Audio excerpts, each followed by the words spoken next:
Praise lord, దేవునామని మహిమ కలుగును గాక. ఈ రోజు దినాన్ని మనం పొలం ఈ యొక్క బాగా పండింది కదా, ఈ వర్రి దీన్ని కోయడానికి అయితే నేను వచ్చాను.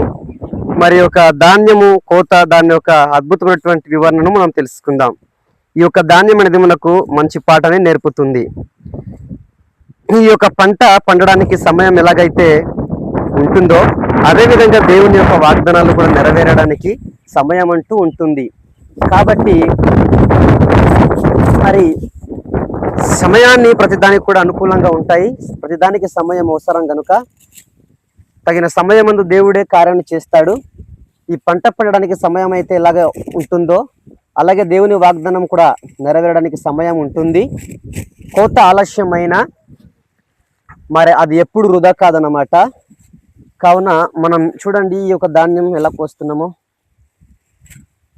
ఈ పంట పండినప్పుడు రైతు ఎలాగైతే ఆనందంగా కోసుకుంటాడో అదేవిధంగా దేవుడు కూడా తన చిత్తానుసారంగా జీవించిన వారిని తన మహిమ రాజ్యంలో చేర్చుకుంటాడు.